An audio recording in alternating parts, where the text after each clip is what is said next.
Peace and blessings, family, and welcome back to another episode of Heal with Angelica Watters podcast, where we discuss all things healing. And on today's episode, I have a guest joining me today, author and speaker, Miss Valerie Williams, as we will be discussing today's topic, One Time Too Many, a story on domestic violence. Miss Valerie, I am so excited to have you on the show today. Thank you so very much for joining me. How are you? I'm great, Angelica, and I am so excited to be here. So excited to be here. Yes, yes, yes. Thank you so much again for joining me. Now, before we get started on this very well needed topic, do you Mhm. mind letting our audience know just a little bit more about you? Okay, yes, I am an author, as you said. I have published several inspirational books for women, and I also have a children's book. I do a lot of self development workbooks. I have journals for mothers and daughters, fathers and sons, positive affirmations for kids. I have something for the whole entire family. I also have a nonprofit called Love Smart. I am the CEO and founder of Love Smart. And what we do is go into schools and into the community, churches, anywhere we can go and try to reach kids at an early age to teach them about a healthy relationship, what love is, boundaries, self love, setting standards, what love is not. And so we try to teach them at an early age so they don't become those women and men we go see in shelters. Wow, wow. That is amazing, Miss Valerie. Thank you so much for letting our audience know that. Yes, yes, yes. Yes. Now, let's get started on today's topic, One Time Too Many, a story on domestic violence. Now, I did some research on domestic violence. Mm-hmm. Seems like I came to find out that due to systematic racism, which affects our social structure as well as our policies, both black women and black men experience domestic violence at higher rates than other communities. In fact, 45.1% of black women experience physical violence, sexual Mm-hmm. violence, or stalking from their intimate partner, while 40.1% of black men experience those abuse on average. 1 in 3 women experience domestic violence, 33.3%, and 1 in 4 men experience domestic violence. That's 25%, Yes. showing that African Americans are disproportionately affected by this issue. That brings me to my first question for you, Miss Valerie. Could you please tell us your story and experience with domestic violence? Yes, and as you said, domestic violence, it is very high in our community and in the African American community. The only thing is we don't report it, and it's probably even higher than the statistics that you just gave out because we Mm-hmm. don't report all of the incidents and things that happen. And I think sometimes we do that because we don't really know what abuse is, or we just have an idea of what domestic violence is. And so and we look at more physical than Mm-hmm. anything. And so and sometimes we just think that it's not abuse. We think that it's just something that's happening in the relationship, and that's how relationships go. You fight, Exactly. you make up. However, abuse is abuse. And I found that out. I was married for 8.5 years. Never A husband, never abusive, never hit me, never punched me, never cussed me out, never downgraded me, never made me feel bad. However, this particular day, he called me home at work from lunch to bring him the car. By the time I got home, 20 minutes later, he was talking about shooting himself. And I'm really just lost because we just had Valentine's Day the week before, you know, Mm-hmm. went out to eat, had a good time, went out with friends, and not knowing something is going on with him, if he's dealing with something, would just call me home. And 20 minutes later, he was not allowing me to go back out the door to go back to work, and got in front of the door. I'm reaching for the doorknob. I'm trying to talk to him. Like, I'm thinking he's playing at first. And Right. he just wouldn't get out the door. And then he punched me in the face.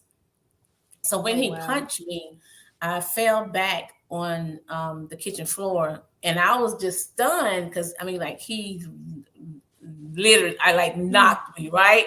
Right. And I was stunned from it. And so I'm on the floor and I'm holding my head and I'm just like, he came and stood over me and said, "See what you made me do?"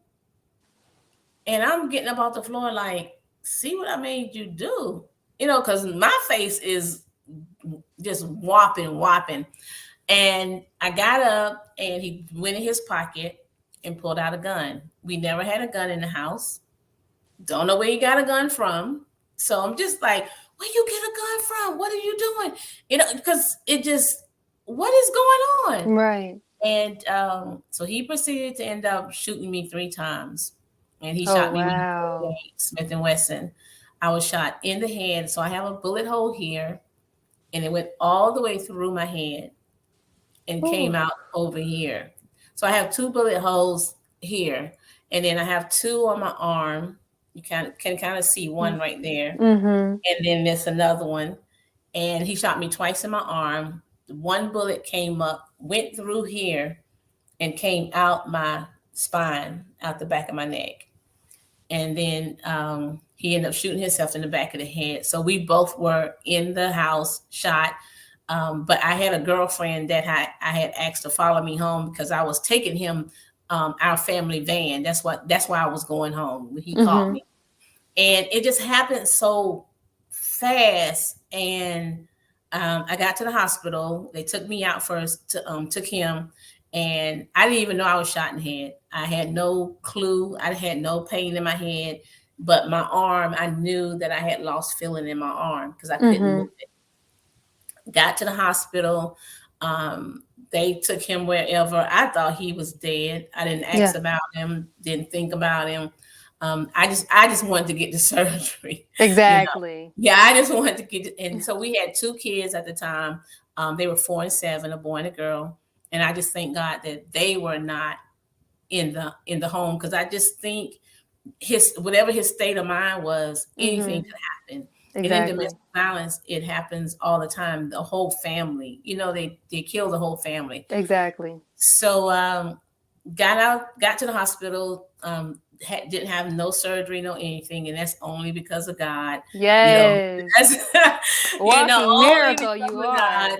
God. It was a straight miracle because, like I said, it went through my head and not the other Yes. side, and I didn't have no surgery, no bones cracked, no stitches, no blood transfusion, no nothing. I had nothing.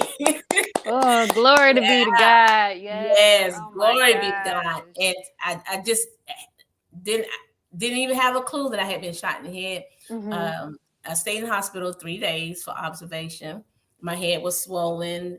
When I did get up and was able to see myself, my head was swollen, gunpowder residue burnt in it. It was just swollen from the wound, the trauma, Mm-hmm. and didn't have the use of my arm. Stayed in the hospital 3 days. And when I got out of the hospital, Angelica, there was a newspaper at my mom's. Never went back to my home, ended up losing my house, never went back, lost my job, just lost everything. All I had was I was going to my mom's. Never, Yes. never went back to our home. And um, the thing is, got to my mom's, and there was a newspaper from the write up of the incident. And in the newspaper, it said domestic violence victim. I'm reading it, my Mm-hmm. head's swollen, I'm shot up, and I'm like, domestic violence? He didn't beat me. Yes. He wasn't beating me, because that's what I always thought domestic violence was. Exactly. Physical beating, like somebody beating, giving you a black eye, choking you. That's what I thought domestic violence was. And I was so upset about it, because I know domestic violence has always been such an ugly, taboo word Yeah. that is just, oh no, we're not gonna let nobody think we getting beat up. Oh no, I'm not gonna let nobody think they beating me up. And it's just, and so we don't talk about it. Exactly. And I got very upset, and I had an advocate that they gave me from the court, and she was just honest with me. Like, she was just straightforward.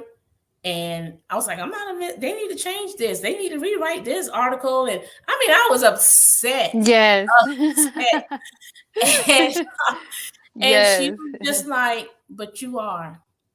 And I said, that was his first time ever hitting me. And that was his first time. And she said, one time is one time too many. And she Ooh. said that it just did something to me. And I was like, one time is enough. And Exactly. that became my message. Of course, I had to go through my healing process and finding myself again. And so I wrote my first book, God's Divine Intervention. And I went through that process of healing. And then I realized, okay, this is why God saved me, for me to have the message that one time is one time too many. How do we prevent it from happening even the one time? Exactly. Yeah. Exactly. Oh my gosh. Whew. The story gives me so many just chill bumps. Like, you Yeah. are literally a walking miracle. Like, I've seen so many situations where it has taken so many of our Yes. young girls' life, just not being aware of the signs of domestic violence. Hmm. I can be blunt and say that I was in a domestic violence situation, and I guess it was until I seen the patterns Hmm. of what was going on and the type of men I was attracting. I realized like, okay, something is wrong. This is not Good. healthy. And like we said, one time is too many. And Hmm. I think it's because we believe that it's only a physical thing, but it can Right. also be verbally, Yes. emotionally, so oh my Yes. gosh, like this is ooh, Yes. You're it's a right. And I'm lot. glad that you saw that, because so many, and I can say now, some, because I've worked with young women, Yes. 16. I work with older women too, but I work with young women 16 to, I'm gonna say, 33, and some of them are women, and I work with Yes. women older than that. However, like you said, I'm glad that you were able to see that this is unhealthy. This is a pattern, because so many don't. So Exactly. many rather be in a relationship to say they have a relationship, and it doesn't matter if it's healthy or not. I just Mm-hmm. I just want to be in a relationship. I don't want to be by myself. And so it doesn't matter whether it's healthy or not. So I'm gonna accept the abuse, whether it's verbal, emotionally, physically, whatever. I'm gonna accept it, because at least I have somebody. Exactly. Exactly. Right? At least Yeah, I have somebody. exactly. And then the cycle becomes the norm, and the unhealthiness and the toxicity of it becomes normal. So when I'm in this cycle of fighting and making up, fighting and making up, fighting and making up, and that's what we do, Yes. that's becomes our cycle, and it becomes normal. So it's no longer unhealthy. It's just what we do. Exactly. Just what Right? just what we do. It's It's a just new what we it's do. And it's yes. and it's unhealthy, and it's toxic, and it can be fatal. And so I'm very blunt about that when I go speak, because I know if it could happen to me, if it could happen to me in 20 minutes, it can happen to you. Know this, and in our and also in our culture, we have this oh, I'll fight him back mentality. Ooh, yes, we do. You felt that one. Yes. Yeah, yeah, yeah, Yeah. yeah. Yeah, Mm-hmm. but why? Why? And my question is, why should you have to fight? Why Exactly. should you? That's not love. We shouldn't have to fight. We can disagree, but we can respect one another, and disagree. But why do we have to fight? Like it just doesn't make sense. So we're trying to go in love smart, and it's exactly what it says. Yes, Love smart. exactly. Yeah, like not with your feelings, because feelings have us doing all kind of things. So it's not loving smart by your feeling. Oh, I feel this. Mm-hmm. I feel that I'm in love. No, you're not in love because you feel. Yes. See that So, now that brings me to my next question for you. Like, I can say with me, because I experienced domestic violence from the time I was 14 years old to the time I want to say 24. Um, and it was different patterns with the different relationships I was in.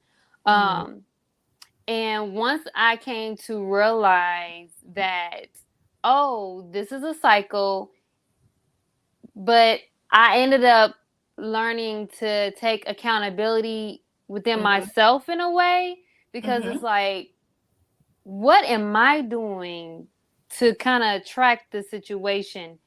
And then it made me go back to when I was younger, the mhm, lack of love that I received when I mhm. was younger, maybe because I don't want to feel alone, or Right. maybe because of just the cycle of having to start all over again.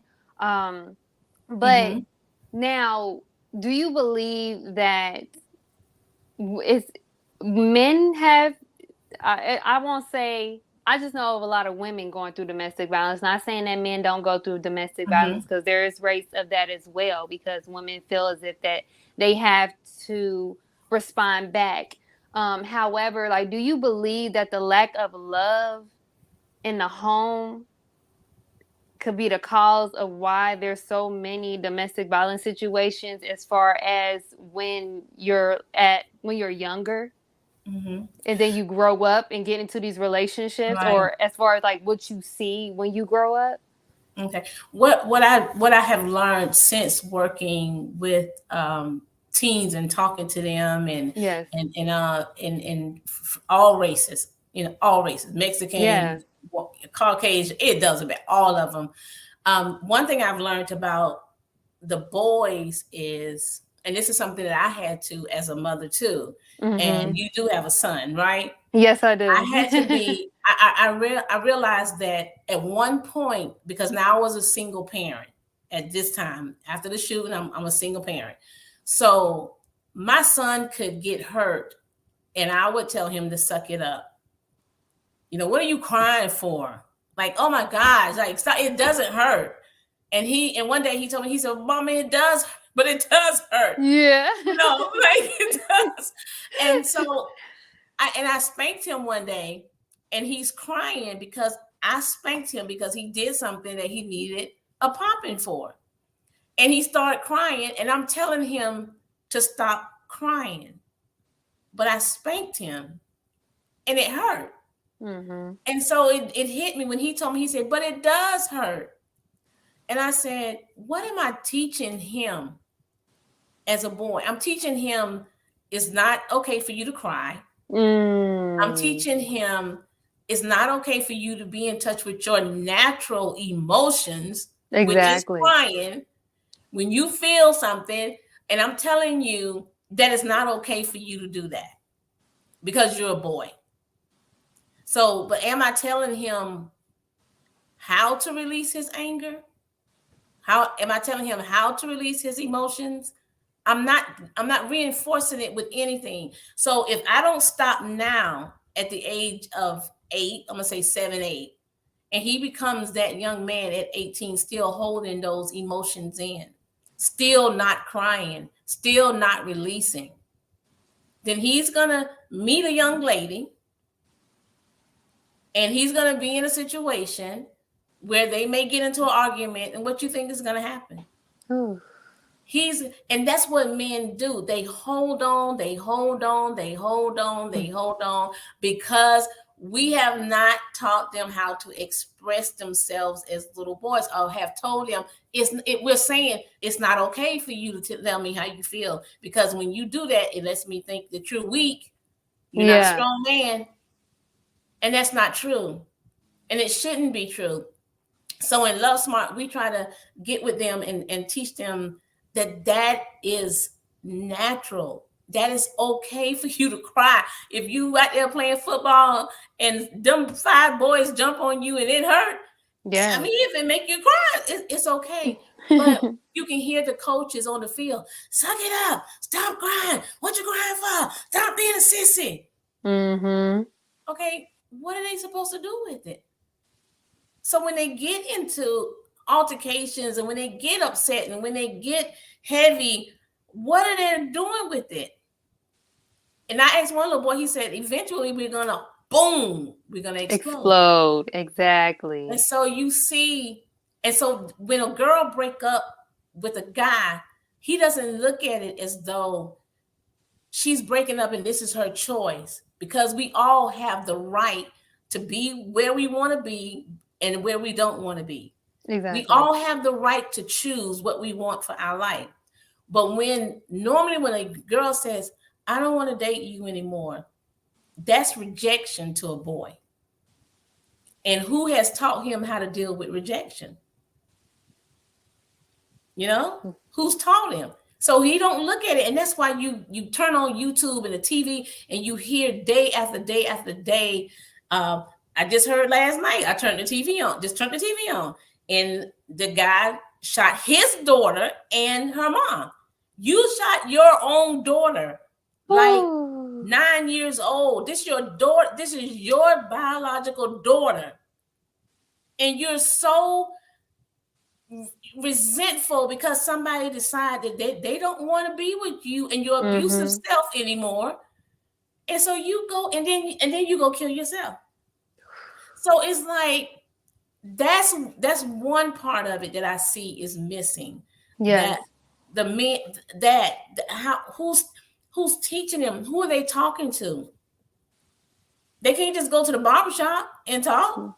Exactly. We gotta have, yeah, we have to have programs. And then the girls, what I see is sometimes it's the lack of the father being there, um, the not knowing what self-love is, Mm-hmm. so that is like our very first lesson at Love Smart. We teach them self-love because that's the most important love that there is. And when you have self-love, you set boundaries. You have respect for yourself. You don't Mm. compromise. But they don't know that. You don't seek attention. You don't do things where you just gotta feel like, because if this boy tell me I'm cute, then I'm cute. Your voice says nothing about you. You have no power within yourself. And so you wait for somebody else to come and validate who you are. Ooh. And you There you don't go. know because we're not having these conversations. We're not having them at home. Some parents do, but I have parents that say, Val, I don't even know how to have a conversation, Yeah. or I'll say, if my daughter was still 11, 12, I'm checking her phone every day. Exactly. Because Yes. everything, Angelica, I'm telling you, everything is in that phone. And we Ooh. have young girls in middle school, 6th and 7th grade, getting 3,000 texts a month from their boyfriend. And it's 3,000. Where are you? What are you doing? Who you with? You didn't call me back. You saw me just text you. It's that kind of stuff that they're dealing with every day, and the parents don't even know Ooh. that their child is up under so much stress. And the boys, they can't speak to another girl on campus. I said, you mean tell me your boyfriend can't speak to a girl on his whole campus? Mm. But see, Yeah. that's where the insecurity comes in, because that young girl is insecure because somebody didn't pour into her at Mm-hmm. home, like you said. Yes. Somebody didn't give her what she needed. Somebody said, okay, hey, she preoccupied over there, let her do her thing, and didn't give her Mm-hmm. the attention that she needed. Ooh. You're going in deep, Miss Valerie. Yeah. We have to Yes, save yes. lives. We have to save lives.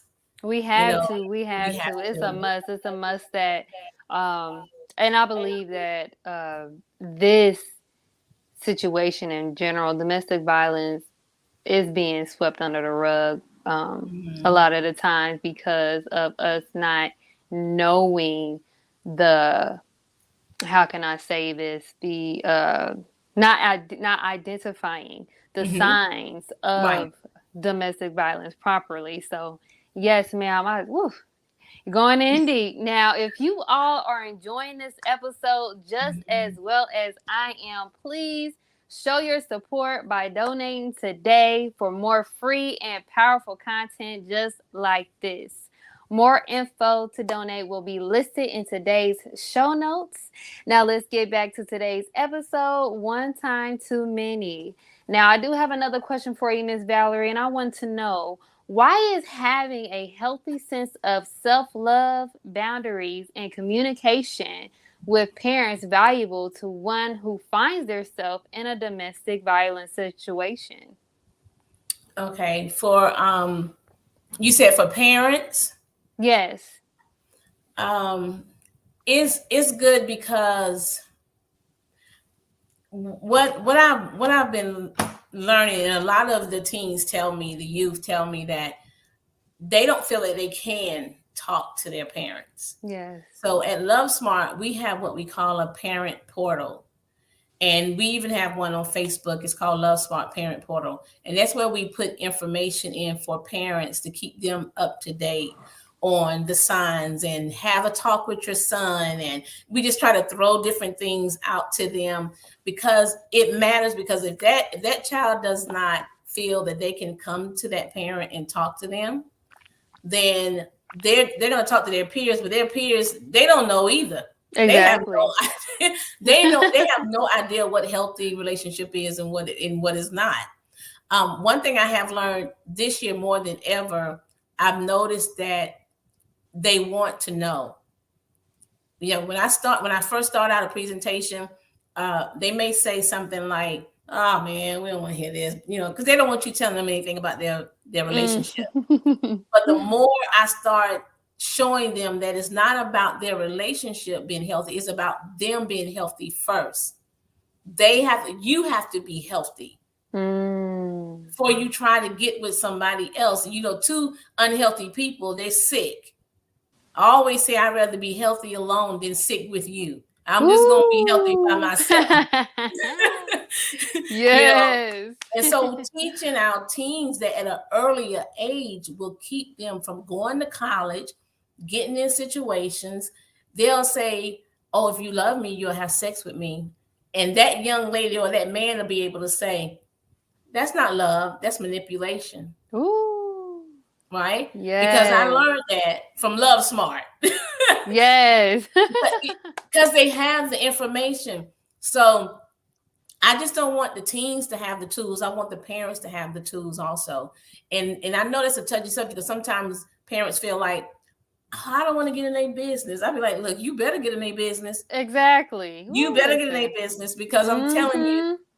if I just want to take you to a candlelight visual with me in October, and you'll see the families that's lost their daughters and sons, and it is the saddest thing. Even the babies. I mean, it just and it's senseless over nothing. Yes. And then you hear so many parents go, "Well, they always used to fight, and nobody said anything. Oh, she would have scratches on her, and sometimes they would just," and I'm just like, and nobody said anything. Yes. And so we have to get out of that. It's not my business. Yes, it is. It definitely is. You said it. You Exactly. said, you said the statistics. One out of every three girls.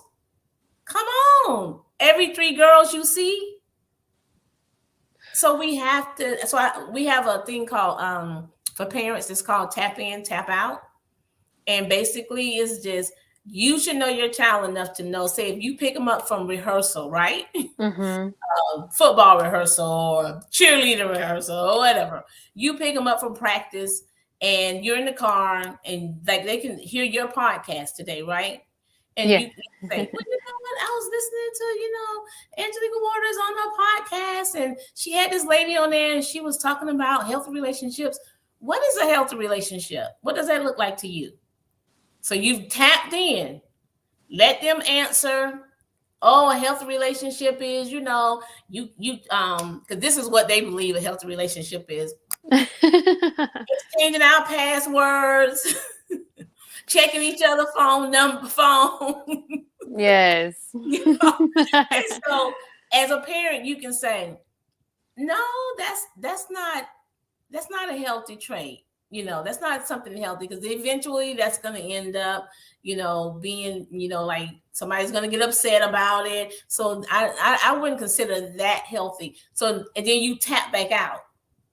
You don't go on and on and on and on, because young people going to shut you down. Yeah, they will. Yeah. So you just tap in, ask a question, get a little feel for their mindset, what they think about. What is love? What is love to you? Around the dinner table, everybody gonna tell what's love.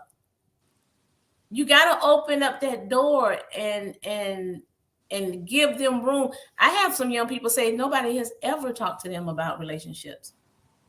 Me neither. I said, how did you start So dating?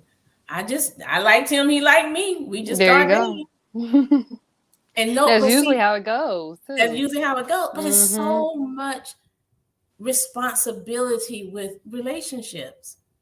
And so if you're 15, 16 and you don't know, you just in it because of your feelings of what somebody looked like, it leads you down a path where some people never come back, because Mm. nobody ever took the time to sit them down to say, hey, you have to love yourself first and foremost. Ooh, there You you are go. beautiful just the way you are. We have to do that.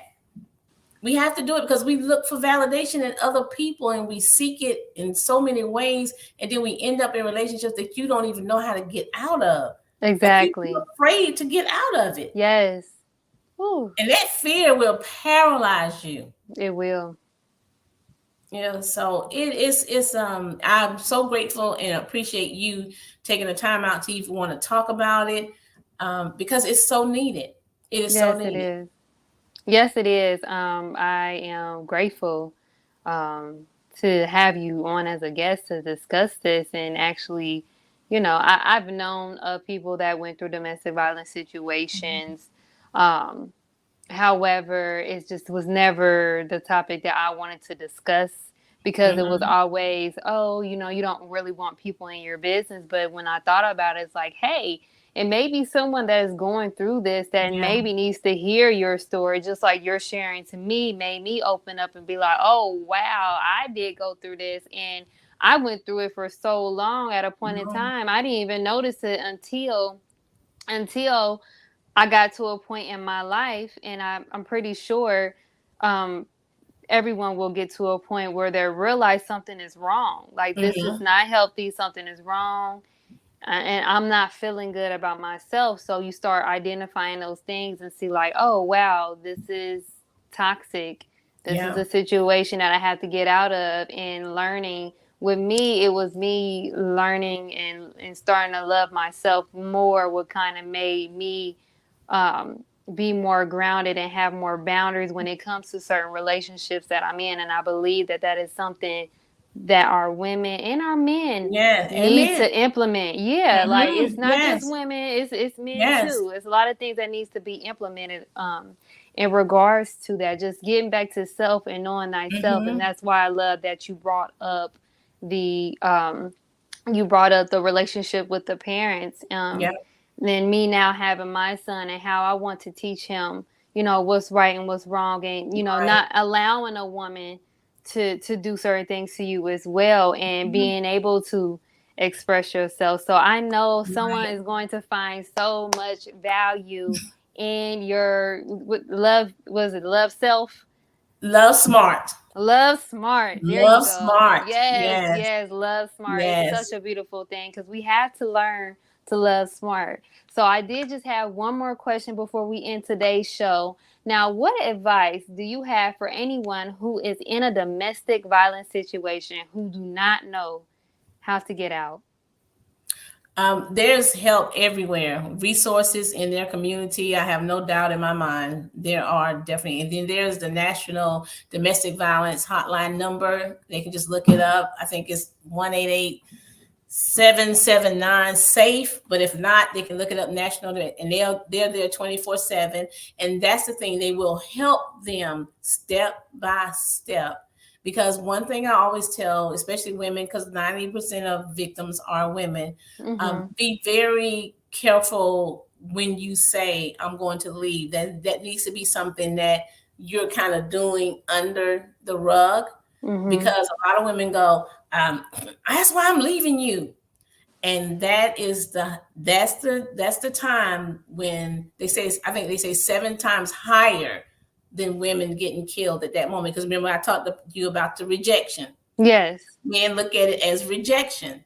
Like, if I can't have you, nobody else will. Yes. Those kind of things. So there is help out there, and be able to tell somebody, don't think that they have to go through it alone. And I always say that it's never their fault. Whether they know the signs, whether they didn't know, how did I get here? It's never their fault, because people choose. Somebody asked me, did your husband, did he snap?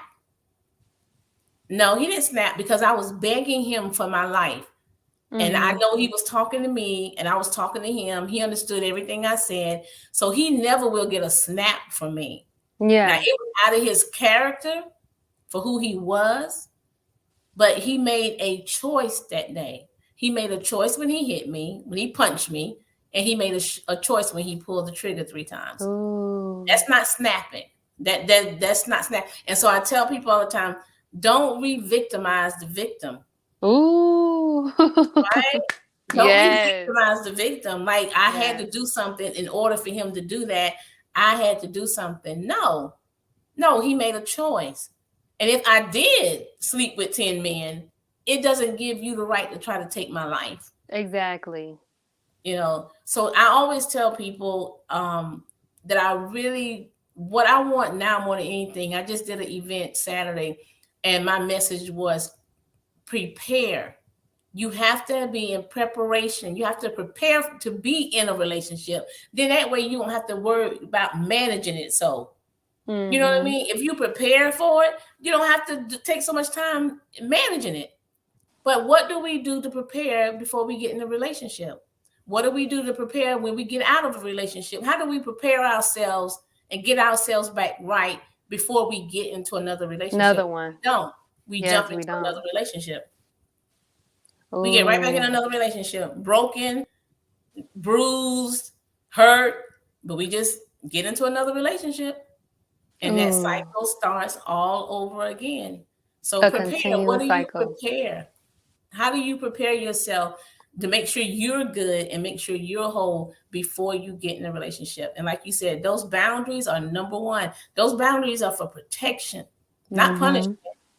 They're for protection. They to protect you. You know what I'm saying? Those Yes. diamonds are like in a case locked up, right? You the Yes. diamond. You got to protect you. So put those boundaries in place. Know what do you look for in a person? What's your standards? What are you even looking for? Do you even know? Mm. It can't be all external. I need some responsibility and some dedication, some commitment, some effort. Is he reliable? Just different things. What are you even looking for? You don't know. Exactly. So I think Exactly. when we sit, Angelica, and take time with ourselves and learn who we are and know our truth, then we can walk with someone else. But if not, just be by yourself. Just be by yourself for a minute. Just give yourself some time to grow and love up and love on you. That's what I had to do. You Yes. know, I had to learn how to love me with 6 bullet holes in my body. Ooh. And I had to learn to love me. That was just it, all over again. Well, you are doing an amazing job. You look beautiful. I can't Thank even you. tell that you got shot or anything. You look amazing, and you are definitely a survival story. I love it so much. Yes, yes, yes.